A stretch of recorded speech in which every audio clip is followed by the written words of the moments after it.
Hello बच्चों, सब ठीक ठाक। आज हम लोग कक्षा 10 का लेसन प्रकाश का एक प्रकाश के परावर्तन का एक स्केच है अवतल दर्पण की फोकस दूरी के सूत्र की उत्पत्ति, जिसका प्रयोग अक्सर आपके न्यूमेरिकल में या आपके बोर्ड एग्जाम में भी इसका प्रूफ पूछता रहता है। और ये एक ऐसा स्केच है, कक्षा 12 में आप लोग जब जाएंगे तो आपका एक लेसन मिलेगा, आपको वही लेसन जो कक्षा 10 में आप पढ़ रहे हो कक्षा 12 में भी आपको फिजिक्स में मिलेगा, प्रकाश का परावर्तन ही। और वहाँ ये स्केच आपको फिर से प्राप्त होगा। तो ये एक ऐसा स्केच आपको कक्षा 10 में भी आपको अच्छे से काम देगा और 12 में भी आपको बढ़िया से काम देगा। तो इस स्केच को हम लोग देखते हैं क्या है ये। तो हम लोग का स्केच है अवतल दर्पण की फोकस दूरी ज्ञात करने के सूत्र की उत्पत्ति करना है कि अवतल दर्पण की फोकस दूरी ज्ञात करने के लिए हमको कौन सा सूत्र यूज करना होता है, वो सूत्र की उत्पत्ति हम लोग यहाँ पे देखेंगे। तो इसमें हम लोग दर्पण कौन सा लेंगे, अवतल दर्पण। अब अवतल दर्पण आप लोग जानते हो, अवतल दर्पण वो दर्पण होता है जिसके उभरे भाग पर कलई होती है। कलई मतलब होता है पेंट। और उत्तल दर्पण भी आप जानते होगे, ये एक ऐसा दर्पण होता है जिसके कह लो कि दबे भाग पे कलई होता है, लेकिन हमको यहाँ अवतल लेके चलना है तो अवतल में उभरे भाग पर आपको कलई करना है। तो यहाँ पर हम लोग ये बनाते हैं अवतल दर्पण। तो ये हमारा हो गया क्या बोलते हैं इसको, अवतल। और ये हमारा आपका जब कलई कर दोगे तो बन जाएगा अवतल दर्पण। अब ये हमारा एक होता है मुख्य अक्ष, जो कि दर्पण के पोल से होता हुआ जाता है। पोल मतलब ध्रुव, यहाँ पर आपका होता है पोल, जिसको हम लोग पी दिखाते हैं। अब यहाँ पर हम लोग एक वस्तु को खड़ा करते हैं और वस्तु को इंग्लिश में लोग ऑब्जेक्ट बोलते हैं, तो इसका हम लोग नाम देते हैं ओ डैश। अब यहाँ से एक प्रकाश किरण जो कि मुख्य अक्ष के समांतर चलती है और वो सामने दर्पण पे जाके गिरती है। तो दर्पण क्या करता है, उस प्रकाश को परावर्तित करेगा, क्योंकि इस तरफ लेप है तो प्रकाश उस पर नहीं जा पाएगा, उसी माध्यम में चला जाएगा जिस माध्यम से आपका आ रहा है। और यहाँ जब परावर्तित होगा तो ये आपका जो है मुख्य अक्ष को काटता हुआ आगे निकल जाएगा। और जहाँ मुख्य अक्ष को काटता है वहाँ हमारा बनता है फोकस। और एक प्रकाश किरण होती है जो आपके वक्रता केंद्र से होकर जाती है। और वक्रता केंद्र की क्वालिटी आप लोग जानते हो कि वक्रता केंद्र से जाने वाली प्रकाश जिस रास्ते से जाती है उसी रास्ते से वापस लौट आती है। ये वक्रता केंद्र की क्वालिटी होती है कि वक्रता केंद्र से जाने वाली प्रकाश जिस रास्ते से जाता है उसी रास्ते से आपका वापस लौट जाता है। लेकिन फोकस वाली रेखा को, ये आपकी कौन सी रेखा है, फोकस वाली, और ये कौन सी रेखा है, वक्रता केंद्र वाली। तो वक्रता केंद्र वाली रेखा फोकस वाली रेखा को जहाँ पे काटती है ना, वहीं पर आपका बनता है प्रतिबिंब, जिसको हम लोग बोलते हैं आई डैश। ठीक है, ये रो आप यहाँ दिखा दो क्योंकि ये जा रहा है किरण। अब यहाँ पर एक हम लोग अपने से आभासी काल्पनिक रेखा कह लो, जो कि है तो यहीं पर, लेकिन मानक में ऐसा माना जाता है यहाँ पर। तो इसका हम लोग एक नाम देते हैं यम, और ये हमारा यन हो गया। बाकी आपका बीच में तो आपको पता ही है, आपको पी है, पी यहाँ ले सकते हो, पी आप यहाँ भी मान लो। ये न्यूनतम दूरी होती है, तो आप यहाँ दोनों दिखा सकते हो पी के रूप में। ठीक है, चलो अब देखा जाए तो ये हम लोगों का वस्तु जो खड़ा होता है वो लंबवत खड़ा होता है 90 डिग्री पे। प्रतिबिंब भी आपका जो बनेगा वो आपका सीधा ही बनेगा, उल्टा बने सीधा बने, लेकिन बनेगा 90 डिग्री पर ही। ये भी हमारा एक लंबवत रेखा होता है। तो देखा जाए तो कई जगह पर हमारा समकोण त्रिभुज बन चुका है, तो हम लोग बारी बारी से समकोण को लेके चलते हैं और दिखाते हैं। तो पहले हम लोग ये दोनों त्रिभुज लेते हैं, ओ डैश सी और आई डैश सी। तो यहाँ पर लिखते हैं कि त्रिभुज ओ डैश सी व त्रिभुज आई डैश सी, दोनों को ध्यान से देखो। इस त्रिभुज का भी एक कोण 90 है, तो इस त्रिभुज का भी एक कोण देखो 90 है। और हमारे ये जो दोनों कोण हैं शीर्षाभिमुख से आमने सामने के कोण आपके बराबर हो जाएंगे। तो इस त्रिभुज का एक कोण 90, इस त्रिभुज का भी एक कोण 90, एक कोण बराबर हो गया और ये आपके दोनों आपस में बराबर हो गए। तो दोनों त्रिभुज में दो कोण हमारे बराबर हो गए। और जब किसी दो त्रिभुज के दो कोण बराबर होते हैं तो वो त्रिभुज आपका होता है समरूप त्रिभुज। तो ये दोनों त्रिभुज कैसे हो गए, समरूप। तो समरूप का नियम होता है लंब बटे लंब, मतलब पहले त्रिभुज का लंबवत रेखा बटे दूसरे त्रिभुज का लंबवत रेखा बराबर पहले त्रिभुज का आधार रेखा बटे दूसरे त्रिभुज का आधार रेखा। तो पहले त्रिभुज का लंबवत रेखा कौन है? ओ डैश, तो हम लोग लिखेंगे ओ डैश। और दूसरे त्रिभुज का लंबवत रेखा कौन है? आई डैश, तो हम लोग बटे में लिखेंगे आई डैश। और ये बराबर होगा किसके? आधार बटे आधार। तो पहले का आधार कहाँ होगा? जहाँ क्रॉस हुआ है वहाँ तक की दूरी, वो सी, और दूसरे का आधार कहाँ होगा? आई सी। तो ये हमारा समीकरण नंबर हो गया फर्स्ट। चलिए, जैसे आप लोगों ने यहाँ पर ये क्रिया किया समरूप का, ऐसे आप यहाँ भी ध्यान दो। आपका ये कोण भी 90 है, ये कोण भी 90 है, एक कोण इसका भी बराबर हो गया, और ये कोण आप देखोगे शीर्षाभिमुख से आमने सामने बराबर होता है।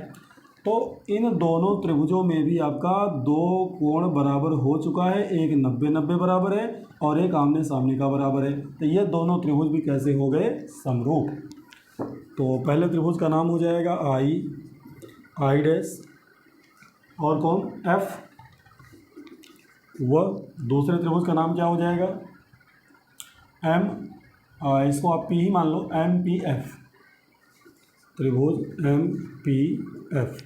चाहो तो ये पी को आप यहाँ ना दिखा के आप यहीं दिखा दो, पी वहीं पर है। कैसे हो? समरूप हों। फिर वही नियम, जब समरूप हैं तो लंब बटे लंब बराबर, आधार बटे आधार। तो चलिए, पहले का लंब कौन है? एम पी, तो लिखो आप लोग यहाँ पे एम पी। दूसरे का लंब कौन है? आई डैश, तो लिखो यहाँ पर आई डैश। अब पहले का आधार कौन है? पी एफ, तो लिखोगे आप लोग पी एफ। और दूसरे का आधार कौन है? आई एफ, तो लिखोगे आप लोग आई एफ।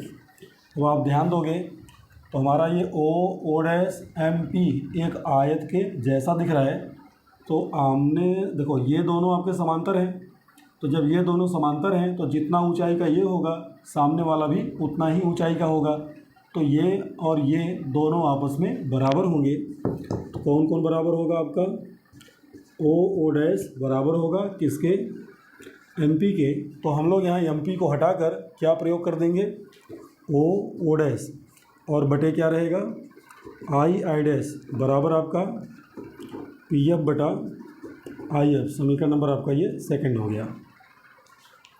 अब फर्स्ट और सेकंड को ध्यान से देखा जाए तो लेफ्ट दोनों का हमारा समान है। जब लेफ्ट समान होता है तो हमारा राइट भी क्या होता है? समान होता है। तो लेफ्ट बराबर है तो राइट हमारा बराबर हो जाएगा।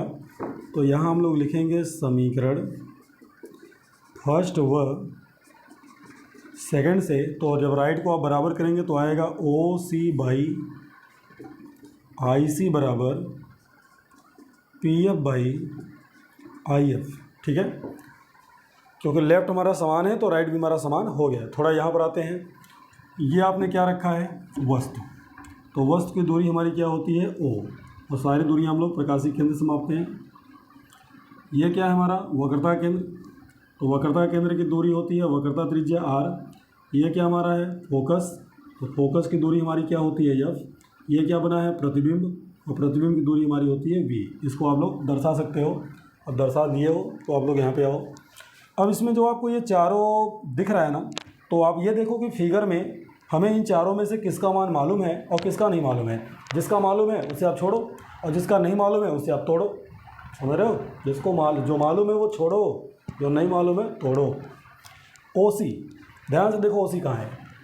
ये हमारा है ओ सी, और आप देख रहे हो ओ से सी तक हमें नहीं पता है। हमें पता है ओ से लेकर कहाँ तक? पी तक। क्या है? यू। तो जो नहीं पता है उसको आप लोग उस रूप में तोड़ दो जो पता है। तो देखो कैसे तोड़ेंगे। अगर मुझे ओ सी निकालना है तो हम लोग क्या करेंगे? जो पता है उसी में तोड़ो, जो नहीं पता है उसको तोड़ो। ओ सी हमें निकालना है तो हम लोग क्या करेंगे? ये पूरा में से अगर ये माइनस कर दें तो यही बचेगा ना। ध्यान समझो, ये पूरा में से अगर हम इतना माइनस कर दें तो हमारा यही बचेगा ना। तो पूरा क्या है? O P. तो लिखोगे ओ पी, और माइनस कौन करोगे? इतना, अर्थात पी सी। तो जब तुम लोग ओ पी में से पी सी निकाल दोगे तो यही बचेगा। ठीक है, अब आई सी। आई सी देखो कहाँ है? ये हमारा है। तो आई सी भी हमको नहीं पता है, तो आई सी निकालना है तो फिर टोटल में से क्या चाहिए? आई सी। अगर आई सी निकालना है तो टोटल में से ये वाला माइनस कर दो, आई सी आ जाएगा। टोटल क्या है? पी सी, और पी सी में माइनस कौन कर दो? I P. तो आप देखो कौन आ जाएगा? आई सी। तो IC निकालने के लिए टोटल मतलब PC, और PC में से माइनस किसको कर दो, IP को। चलो लेफ्ट का हमारा हो गया। अब PF, तो देखो P से लेकर F तक हमको मालूम है, तो इसको नहीं तोड़ना है, और बटे IF, तो I से लेकर F तक मतलब ये हमको प्राप्त करना है। ध्यान समझो, ये प्राप्त करना है, तो इसको प्राप्त करना है, तो ये हमको नहीं पता है, तो फिर हम टोटल में से ये वाला माइनस कर देंगे। टोटल मतलब IP और माइनस कौन, PF, तो ये लिखेंगे IP माइनस आपका PF। अब क्या है कि टूट तो चुका है, अब जो आपको जो पता है उसको आप लिखो। तो आपको इतना तो पता होगा, दर्पण के बाईं ओर की दूरी माइनस होती है, संख्या रेखा के नियम से चलो, लेफ्ट की दूरी माइनस, राइट की दूरी प्लस। तो मुख ये आपका प्रकाशिक केंद्र है, तो दर्पण के बाईं ओर की दूरी माइनस होती है, दर्पण के दाईं ओर की दूरी प्लस होती है। तो देखा जाए तो सारा का सारा मान किधर है, बाईं ओर, तो सब के सब माइनस होंगे, कोई आपका प्लस नहीं होगा। तो बस रखो OP, तो O से लेकर P तक की दूरी U है, लेकिन किस में रखोगे, माइनस में। PC, तो P से लेकर C तक की दूरी आपकी R है, लेकिन किस में रखोगे, माइनस में। अब PC किस में रखोगे, माइनस में। अब उसके बाद IP, तो I से लेकर P तक की दूरी क्या है, V है, लेकिन किस में रखोगे, माइनस में। अब PF, तो P से लेकर F तक की दूरी F है, वो भी आपका माइनस में। अब IP, तो I से लेकर P तक की दूरी V है। अब PF, तो PF की दूरी आपकी माइनस F है। तो चलो इनका हम लोग थोड़ा गुणा कर देते हैं, समझ लेते हैं। ये माइनस और माइनस का गुणा प्लस हो जाएगा, तो माइनस U प्लस R बटे माइनस R, और ये माइनस माइनस क्या हो जाएगा, प्लस V, बराबर माइनस F बटा, ये भी माइनस माइनस क्या हो जाएगा, प्लस V प्लस F। अब आपको एक सूत्र का प्रूफ मैंने कराया भी था, इसके पहले वीडियो में दिया भी था कि R बराबर क्या होता है, 2F, मतलब फोकस दूरी का 2 गुना आपका R होता है। तो जहाँ जहाँ आपका R होता है वहाँ पे आप 2F का यूज कर दो, तो ये हो जाएगा माइनस U प्लस R बराबर 2F बटे R बराबर आपका 2F और प्लस आपका V बराबर माइनस F बटा V प्लस F। चलो इसका क्रॉस मल्टीप्लाई करते हैं, पहले F का इधर गुणा करो, तो माइनस F का जब माइनस 2F में करोगे तो माइनस माइनस क्या होगा, प्लस, और F आपका 2F स्क्वायर, और माइनस F का गुणा जब V में करोगे तो माइनस VF, तो F का हो गया। अब इसका करो, तो पहले V उठाओ दोनों में करो, फिर F उठाओ दोनों में करो, पहले V का करो, तो माइनस UV, अब V का गुणा F में करो, तो माइनस 2FV, V का हो गया। अब F का करो माइनस UF, अब F का 2F में करो, तो प्लस आपका 2F स्क्वायर। अब ये 2F स्क्वायर से 2F स्क्वायर आपका कैंसिल हो गया। तो अब क्या करना है, पूरा F वाला जो मान है राइट में कर देंगे और बाकी मान लेफ्ट में कर देंगे। ये देखो जैसे UV है, इस साइड ले लो, तो माइनस से क्या हो जाएगा, प्लस, और ये जो F वाला है उस साइड कर दो, तो उस साइड पहले से क्या है आपका 2FV, और फिर माइनस क्या UF, और ये जब उस साइड जाएगा तो हो जाएगा प्लस FV। तो UV बराबर अब FV और 2FV। एक मिनट यार, कहीं मिस्टेक हो गया क्या, चिन्ह में ज़रा ध्यान दो। माइनस F का गुणा इसमें हुआ, तो माइनस माइनस प्लस हो के आपका क्या हो गया 2F स्क्वायर, और इसका गुणा इसमें हुआ, ये भी सही है। अब इस साइड आप गुणा किए हैं, तो क्या किए हैं कि V का गुणा जब U में हुआ है तो आपका क्या बना है माइनस UV। अब इसका गुणा जब इसमें किए हैं तो क्या बना है 2FV, प्लस में रहेगा, और F का गुणा जब इसमें हुआ तो माइनस आपका क्या हुआ UF, और F का गुणा जब इसमें हुआ तो आपका 2F स्क्वायर। तो ये 2F स्क्वायर से 2F स्क्वायर तो कैंसिल हो गया। अब इस तरफ आपका क्या बचा है माइनस FV, और ये बचा है आपका FV। तो कहीं देखो यार मिस्टेक हो रहा है क्या, V है IP, तो I से P की दूरी आपकी V है, ओ सॉरी यहाँ पे आपका माइनस होगा जी, एक मिनट, ये आपकी बाईं ओर की दूरी है तो ये माइनस में होगी। तो एक मिनट के लिए आपका ये किस में रहेगा, माइनस में, ये किस में रहेगा, माइनस में। अब जब आप मल्टीप्लाई करेंगे तो माइनस V का गुणा जब इसमें करेंगे तो ये आपका प्लस में हो जाएगा, सॉरी गलती हो गया भाई मिस्टेक। अब इसका गुणा जब आप इसमें करेंगे तो ये आपका माइनस में आएगा, और इसका हो गया। अब F का गुणा जब इसमें करेंगे तो सही आपका है, अब F का गुणा इसमें करेंगे वो भी आपका सही है। तो आपका ये जो रहेगा ना, इस लाइन को हम लोग मिटा देते हैं, फिर से देख लेते हैं। क्या करना है कि इसमें पूरा एफ वाला एक साइड कर लो, बाकी सब एक साइड। तो ये आपका माइनस वी एफ यहीं रहेगा, वो एफ को इस साइड ले आओ, ये माइनस है, इस साइड आएगा तो आपका क्या हो जाएगा प्लस 2FB। अब ये भी जब इस साइड आएगा तो क्या हो जाएगा प्लस UF। और ये आपका जब उस साइड जाएगा, सॉरी ये तो इसी साइड है, ये इस साइड है, ये आपका इस साइड आया तो प्लस हो गया, ये भी इस साइड आया तो प्लस हो गया, उस साइड क्या बचा है UV।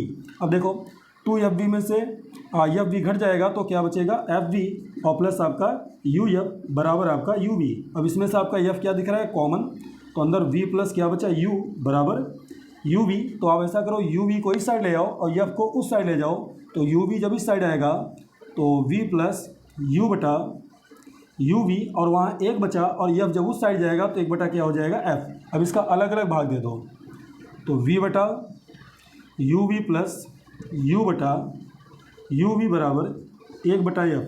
तो U से U कट गया, V से V कट गया, तो आपका बचा क्या इस साइड एक बटा U प्लस एक बटा V बराबर एक बटा F। या इसको आप लोग लेफ्ट बराबर राइट तो राइट बराबर लेफ्ट ऐसे भी लिख सकते हैं, एक बटा F बराबर एक बटा V प्लस एक बटा U। तो ये हम लोगों का फोकस दूरी ज्ञात करने के लिए सूत्र प्रूफ हो गया।